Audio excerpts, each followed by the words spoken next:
வணக்கம். வாழ்க வளமுடன். மூவிரு முகங்கள் போற்றி முகம்பொழி கருணை போற்றி ஏவரும் துதிக்க நின்ற ஈராறு தோள் போற்றி காஞ்சி மாவடு வைகும் செவ்வேல் மலரடி போற்றி அண்ணான் சேவலும் மயிலும் போற்றி திருக்கைவேல் போற்றி போற்றி வெற்றிவேல் முருகனுக்கு அரோகரா. ஒரு நீண்ட இடைவெளிக்கு அப்புறம் உங்களை சந்திக்கிறேன். நிறைய எனக்கு பர்சனல் வேலை இருந்ததுனால தொடர்ந்து என்னால் வீடியோ பதிவு போட முடியல. இனிமேல் நம்ம தொடர்ந்து வீடியோ பதிவில் சந்திக்கலாம். ஸோ இன்றைக்கி நம்ம என்ன பார்க்க போகிறோன்னா, பணத்தை நோக்கிய பாதை. ஒரு சில வருடங்களுக்கு முன்னாடி நான் ஒரு பயிற்சி வகுப்புக்கு போகிறேன். அந்த பயிற்சி வகுப்பு ரொம்ப ஒரு ஒரு நல்ல பயிற்சி வகுப்பு தான். ஸோ நான் இன்னும் கொஞ்சம் எக்யூப் பண்ணிக்கணும்னு சொல்லிட்டு அந்த பயிற்சி வகுப்புக்கு போகிறேன். அதில் ஒரு நிறைய விஷயங்கள், நல்ல விஷயங்கள், பாசிட்டிவான விஷயங்கள்லாம் அதில் நடந்தது. அப்படி அந்த பயிற்சி வகுப்பு முடிகிற ஸ்டேஜில் ஒரு ஒரு விண்ணப்பம் வைக்கிறாங்க. நாம் எல்லாம் ஒன்றா பயிற்சி எடுத்துக்கிட்டோம், இது பிற்காலத்துக்கு நமக்கு ஒரு நினைவு பொருளாக இருக்கும் அப்படின்னு சொல்லி ஒரு குரூப் ஃபோட்டோ எடுக்கலாம். அந்த குரூப் ஃபோட்டோவுக்கு ஒரு அமௌண்ட்டு சொல்கிறாங்க. விருப்பம் இருக்கிறவங்க இந்த அமௌண்ட்டை பே பண்ணி நீங்கள் ஃபோட்டோ வாங்கிக்கங்கன்றாங்க. சரி, ஓகே, நம்மளும் வாங்கிக்கலாம், அது என்ன ஒரு பெரிய விஷயமா அப்படின்னு சொல்லிட்டு அந்த ஃபோட்டோவெல்லாம் யாருக்கெல்லாம் வேணும்னு சொல்லிட்டு கேட்டு வராங்க. அப்போது நான் என்ன சொல்கிறேன், ஒரு கண்டிஷன் வைக்கிறேன். எனக்கு இந்த ஃபோட்டோ சாஃப்ட் காப்பியாக கொடுக்குற மாதிரி இருந்தால் நான் வாங்குகிறேன் அப்படின்றேன்.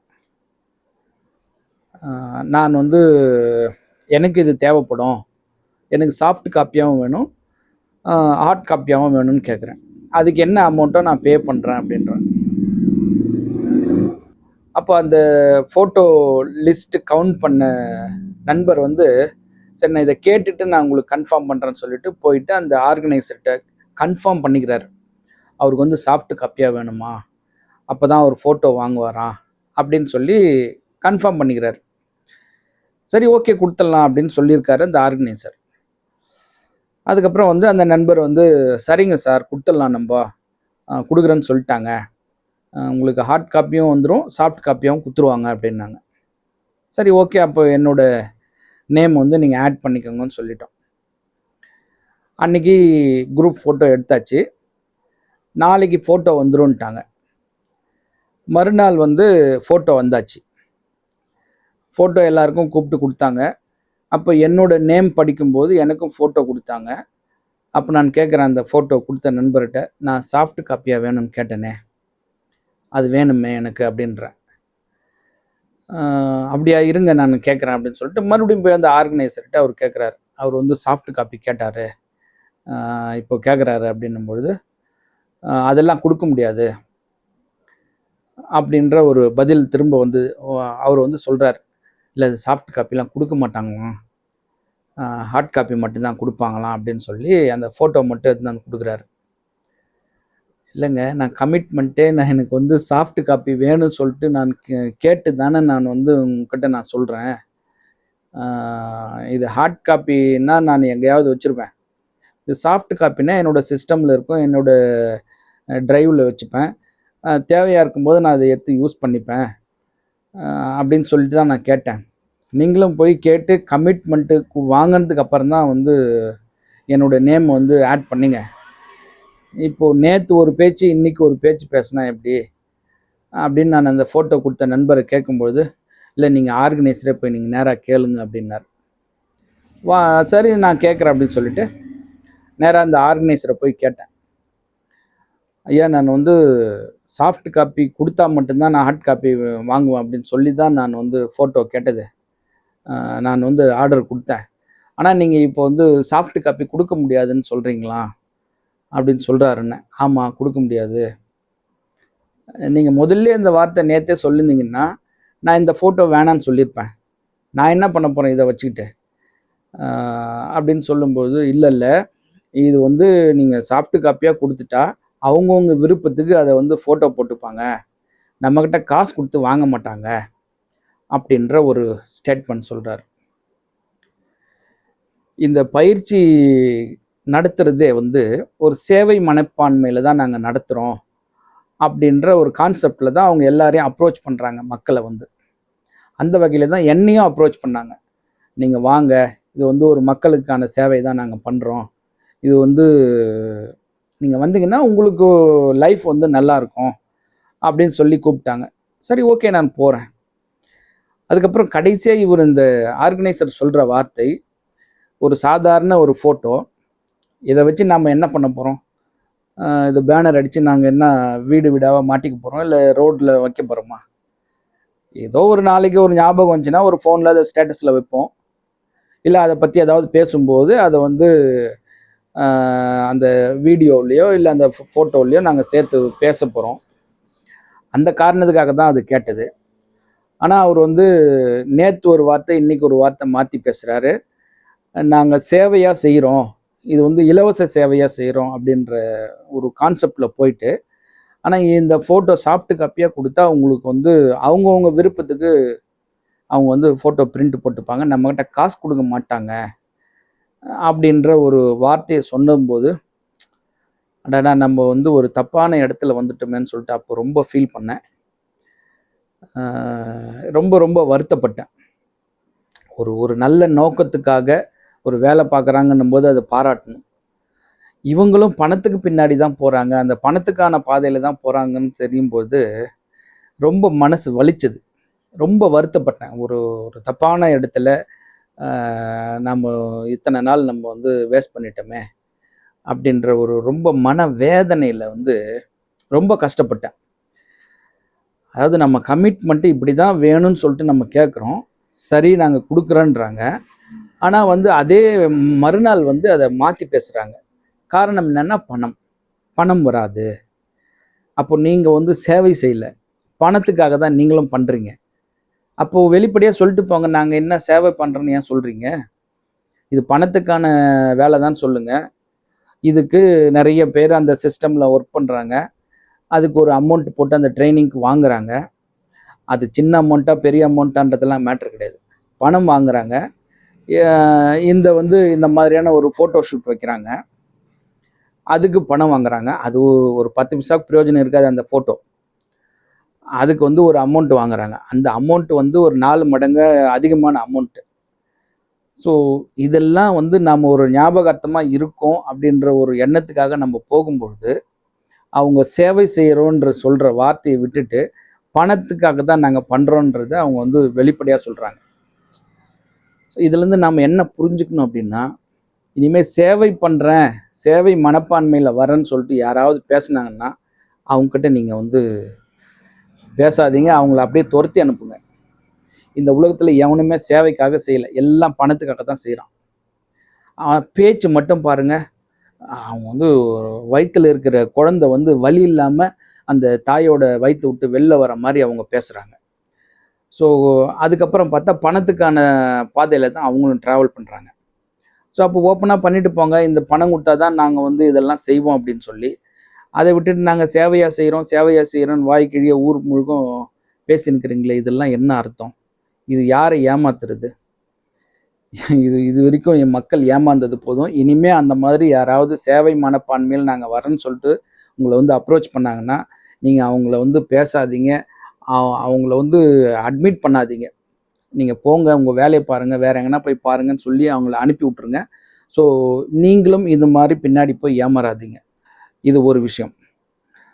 2வது விஷயம் வந்து, இது நடக்கிறது ஆடி மாசம். நெறைய வந்து காதணி விழா தான் நடத்துறாங்க.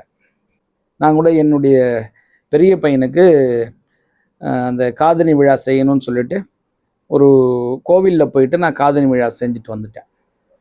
ஒரு எனக்கு வந்து அந்த கோவில்ல செய்யணுன்ற எண்ணம். அதனால அந்த கோவில்ல போயிட்டு என்னுடைய பையனுக்கு வந்து அந்த காதணி விழா செஞ்சு, காதெல்லாம் குத்தி, கம்மல் போட்டு கூட்டிட்டு வந்துட்டேன். இன்னும் அந்த கம்மல் வந்து என் பையனோட காதுல தான் இருக்கு. ஸோ அத நான் கழட்டவே இல்ல. எனக்கு பிடிக்கும் அப்படின்னு சொல்லிட்டு நான் அத என் பையனோட காதுலயே வச்சிருக்கேன். இப்போ நெறைய கிராமத்தில பார்த்தீங்கன்னா, காதணி விழா பயங்கரமா பிரம்மாண்டமா பண்றாங்க. அதாவது நெறைய கட் அவுட் பேனர்லாம் வச்சு, அந்த குடும்பத்தில இருக்கவங்கக்கூடிய ஃபோட்டோ எல்லாம் அந்த பேனர்ல போட்டு, ஒரு 50 அடிக்கு ஒரு பேனர் அந்த மாதிரிலாம் வச்சு, ரொம்ப சிறப்பாக காதணி விழா பண்ணுறாங்க. ஒரு பெரிய பந்தல் போட்டு நிறைய நான்வெஜ்ஜு, அந்த அந்த அலுமினிய பாத்திரம், பெரிய பாத்திரம் இருக்குல்ல, அதில் வந்து ஒரு டசன் கணக்கில் அதை வாங்கி எவ்வளோ நான்வெஜ், அது வந்து சிக்கனா மட்டனான்னு தெரியல, நிறைய போடுறாங்க. அதுக்கு சாப்பிட்றதுக்கு டைனிங் ஹால் பார்த்தீங்கன்னா ஒரு பெரிய டைனிங் ஹாலாக பந்தல் போட்டு பண்ணுறாங்க. இப்போது எல்லாருக்குமே வந்து இன்விடேஷன் கொடுத்து தானே அந்த காதணி விழா பண்ணுறாங்க. அவங்க சொந்தக்காரங்க, நண்பர்கள், தெரிஞ்சவங்க எல்லாருக்குமே அதுமாரி இன்விடேஷன் கொடுத்து அவங்கள வர வைக்கிறாங்க. நாங்கள் வந்து சிறப்பாக காதணி விழா பண்ணணும், எங்கள் குழந்தைகளை ஆசீர்வாதம் பண்ணணும் அவங்க, அப்படின்ற ஒரு எண்ணத்தில் தான் இதெல்லாம் பண்ணுறாங்க. ஆனால் ஒரு இடத்துல மட்டும் ஒரு கவனக்குறைவா, அது என்ன ஒரு ஒரு மெத்தன போக்கா என்னன்னு தெரியல. இவ்வளோ சமையல் செஞ்சு, இப்போ இந்த இன்விடேஷன்லாம் கொடுத்து, நீங்கள் வாங்க எங்கள் குழந்தைகளை ஆசீர்வாதம் பண்ணுங்க அப்படின்னு சொல்லிட்டு கூப்பிட்றவங்க, சாப்பாடு போடுறதுக்கு ஏற்பாடு பண்ணுறாங்க. அதில் வந்து சைவ சாப்பாடு சாப்பிட்றவங்களும் இருக்காங்க, அசைவ சாப்பாடு சாப்பிட்றவங்களும் இருக்காங்க. இன்றைக்கி காலகட்டத்தில் பார்த்தீங்கன்னா 100க்கு 99% அசைவ சாப்பாடு சாப்பிட்றாங்க. மீதி அந்த 1% தான் சைவ சாப்பாடு சாப்பிட்டு போகிறாங்க. இப்போ இவங்க இந்த காதணி விழா ஏற்பாடு பண்ணுறவங்க அசைவம் சாப்பிட்றதுக்கு உண்டான அந்த டைனிங் ஹால் ரெடி பண்ணணும், சைவ சாப்பாடு சாப்பிட்றதுக்கு உண்டான அந்த டைனிங் ஹாலும் ஏற்பாடு பண்ணணுமா இல்லையா? ஆனால் இவங்க என்ன பண்ணுறாங்கன்னா, மொத்தமே அசைவம் சாப்பிட்றவங்களுக்காக மட்டுமே டைனிங் ஹால் ரெடி பண்ணுறாங்க. அப்போது சைவ சாப்பாடு சாப்பிட்றவங்க எங்கே உட்காந்து சாப்பிடுவாங்க? அது ஒரு கேள்விக்குறி. அதை வந்து இவங்க வந்து கன்சிடர் பண்ணுறதே இல்லை, அந்த காதணி விழா ஏற்பாடு பண்ணுறவங்க. இப்போ எல்லாரும் வராங்க மக்கள். அதில் வந்து அந்த 1% மக்கள் வந்து சைவம் தான் சாப்பிடுவாங்க அப்படின்னா, அவங்களுக்கு தனியாக டேபிள் போட்டு, இல்லை தனியாக ஒரு சேர்மினாக போட்டு அங்கே உட்கார வைக்கணும். இல்லை தனியாக வீடு இருந்தால் அந்த வீட்டில் உட்கார வச்சு அவங்களுக்கு சாப்பாடு போடணும், இந்த சைவம் சாப்பாடு சாப்பிட்றவங்களுக்கு. அதெல்லாம் விட்டுடுறாங்க. இந்த அசைவத்துக்கு மட்டுமே அவங்க வந்து ப்ரிஃபரன்ஸ் கொடுத்து டைனிங் ஹால் ஏற்பாடு பண்ணி அங்கே அசைவம் சாப்பிட்றவங்களுக்கு மட்டுமே அதில் அலோவ் பண்ணுறாங்க. அப்போ சைவம் சாப்பாடு சாப்பிட்றவங்க எங்கே சாப்பிடுவாங்க? இப்போ சைவத்துக்கு நம்ம தனி ஏற்பாடு பண்ணலை அப்படின்னும் பொழுது அவங்க வந்து அப்படியே பட்னியாக போவாங்களா? அப்போ எதுக்கு நீங்கள் வந்து பத்திரிக்கை வச்சு வாங்க காதணி விழாவுக்கு வாங்கன்னு கூப்பிட்றீங்க? நாங்கள் அசைவம் தான் ஏற்பாடு பண்ண போகிறோம், சைவம் கிடையாதுன்னு சொல்லிட்டிங்கன்னா அவங்க வரமாட்டாங்க. உங்களுக்கு ஏதாவது கிஃப்ட் கொடுக்கணும்னா அது வேறு ஆள் மூலயமா கொடுத்துட்டு போயிடுவாங்க. ஒரு வீட்டுக்கு ஒரு ஃபங்க்ஷனுக்கு வந்துட்டு சாப்பிடாம போனால் எவ்வளோ மன வருத்தமாக இருக்கும். அவங்க எவ்வளோ தூரத்துலேருந்து வராங்க, எந்த பொசிஷன்லேருந்து வராங்க, என்ன சூழ்நிலையிலேருந்து வராங்கன்னு தெரியாமல் நாங்கள் வந்து சைவத்துக்கு தான் வந்து இடம் கொடுக்க மாட்டோம், அசைவத்துக்கு மட்டும்தான் இடம் கொடுப்போம் அப்படின்னா இது எந்த வகையில் நியாயம்? நான் இந்த ஆடி மாதத்தில் நிறைய காதணி விழாவுக்கு நான் போயிருக்கேன். எல்லாருமே இதே சேம் தவறை பண்ணுறாங்க. வெஜிடேரியன் தானே செஞ்சுருக்குமே சாப்பிடுங்களேன் அப்படின்னா எங்கே உட்காந்து சாப்பிடுவீங்க? இதில் ஒரு ஹைலைட்டான விஷயம் என்னென்னா, நிறைய பேர் வீட்டில் வச்சிடுறாங்க. மண்டபம்னா கூட பரவாயில்ல, அது ஒரு டேபிள் இருக்குது, நீங்கள் அங்கே போய் உட்காந்து சாப்பிடுங்கன்னு சொல்லலாம். ஆனால் வீட்டில் வைக்கிறவங்க எல்லாமே ஒரே டேபிளில் தான் போடுறாங்க. அப்போ அந்த இடத்துல ஒரே டேபிளில் போயிட்டு உட்காரும்பொழுது பக்கத்தில் உட்காரவன் அசைவம் சாப்பிடுவான், நாம் சைவம் சாப்பிடுவோம். நம்ம இப்படி சாப்பிட முடியுமா? முதல்ல அந்த டைனிங் ஹால் கிட்ட போகும்போதே பயங்கர ஸ்மெல், குடலெல்லாம் பெரட்டுது, வாமிட் வரும் போல இருக்குது. அப்புறம் எப்படி நம்ம உட்காந்து பக்கத்தில் சாப்பிட முடியும்? இந்த ஃபங்க்ஷன் பண்ணுறவங்களுக்கு இந்த ஒரு பேசிக் அறிவு இருக்க வேணாம்? சைவம் சாப்பிட்றவங்களாம் வருவாங்களே, அவங்களுக்கு தனியாக ஏற்பாடு பண்ணணுமே அப்படின்ற ஒரு சாதாரண ஒரு புரிதல் கூடவா அவங்களுக்கு இருக்காது. அப்படி இல்லாதவங்க எதுக்கு மற்றவங்க அந்த மாதிரியான சைவம் சாப்பிட்றவங்களாம் கூப்பிட்றீங்க? நாங்கள் அசைவம் மட்டும்தான் வச்சுருக்குறோம் அப்படின்னு நீங்கள் பத்திரிக்கையில் போட்டு போங்க. வெஜிடேரியன் கிடையாது, நான்வெஜ் மட்டும்தான் நாங்கள் சாப்பாடு விருந்து கொடுப்போம் அப்படின்னு சொல்லி. ஸோ இது மக்கள் பண்ணுற ஒரு மிகப்பெரிய தவறு இது. அதாவது ஒரு ஃபங்க்ஷனுக்கு கூப்பிட்றோம் அப்படின்னா அவங்களுக்கு வந்து வாழ்த்த வர்றாங்க, வாழ்த்திட்டு அவங்களுக்கு வயிறார சாப்பாடு போட்டு அனுப்புங்க. அவங்க மனசார வாழ்த்துவாங்க, அவங்களுக்கு நீங்கள் வயிறார சாப்பாடு போட்டு அனுப்புங்க, அவங்க இன்னும் மேலும் அவங்க வாழ்த்துவாங்க. ஸோ அந்த மாதிரியான ஒரு விஷயத்தெல்லாம் மக்கள் இப்போ செஞ்சிகிட்ருக்காங்க. தயவுசெய்து அந்த மாதிரிலாம் பண்ணாதீங்க. நீங்கள் வந்து ஒரு ஃபங்க்ஷன் பண்ண போகிறீங்க வீட்டில் அப்படின்னும் பொழுது நீங்கள் என்ன சாப்பாடு போட போகிறீங்க? அசைவமா சைவமா? அசைவம்னா நிச்சயமாக சைவம் சாப்பிட்றவங்க வருவாங்க. நீங்கள் சைவ சாப்பாடு தான் போட போகிறோன்னா அதை பற்றி பேச்சே இல்லை. நீங்கள் அசைவ சாப்பாடு போட போகிறீங்க அப்படின்னா சைவத்துக்குன்னு தனியாக ஒரு டைனிங் ஹால் ரெடி பண்ணி அதுக்கு தனியாக ஒரு ஆட்களை போட்டு சைவம் சாப்பிட வரவங்கள இங்கே உட்கார வச்சு சாப்பிட வைக்கணும்னு சொல்லிட்டு ஒரு இன்ஸ்ட்ரக்ஷன் கொடுத்துட்டு நீங்கள் உங்களுடைய ஃபங்க்ஷன் நீங்கள் பாருங்கள். அந்த ஃபங்க்ஷனுக்கு வரவங்க அது மணமக்களாக இருந்தாலும் சரி, இந்த குழந்தைகளாக இருந்தாலும் சரி, அவங்கள வாழ்த்துட்டு அவங்க வயிறார சாப்பிட்டு போவாங்க. அந்த வாழ்த்து வந்து உங்களுக்கு நன்மையை கொடுக்கும். ஸோ அதெல்லாம் விட்டுட்டு நாங்கள் நான்வெஜ் மட்டும்தான் போடுவோம், அந்த இடத்துல தான் நீங்கள் உட்காந்து சைவமாக இருந்தாலும் அசைவம் இருந்தாலும் அங்கே தான் சாப்பிட்ணும் அப்படின்னீங்கன்னா நீங்கள் யாரையும் அந்த மாதிரிலாம் இன்விடேஷன் வச்சு கூப்பிடாதீங்க. இது உங்களுக்கும் நல்லது, உங்களுடைய குடும்பத்துக்கும் நல்லது. இந்த மாதிரியான விஷயங்கள்லாம் பண்ணுறாங்க பார்த்தீங்களா, ஒரு அடிப்படையான புரிதல் இல்லாமல் அவங்களுடைய வீடெல்லாம் பார்த்தீங்கன்னா வடகிழக்கு மூடப்பட்ட வீடாக இருக்கும், வடகிழக்கு பிரச்சனைக்குரிய வீடாக இருக்கும். இந்த வடகிழக்கு மூடப்பட்டு வடகிழக்கு பிரச்சனைக்குரிய வீடாக இருந்தால் மட்டும்தான் அவங்களால இந்த மாதிரிலாம் வந்து ஒரு பிரித்து பார்த்து சிந்திக்க முடியாத மனிதர்களாக இருப்பாங்க. ஸோ அப்போது ஒரு ஃபங்க்ஷன் பண்ண போகிறோம் அப்படின்னும்போது ஒரு நல்ல சிந்தனையில் எல்லா மக்களுக்கும் நாங்கள் வந்து சாப்பாடு போடணும், வயிறார அவங்களுக்கு சாப்பாடு போட்டு வழி அனுப்பணும் அப்படின்னு யாரெல்லாம் நினைக்கிறீங்களோ அவங்களுடைய வீடெல்லாம் வடகிழக்கு சுத்தமான வீடு.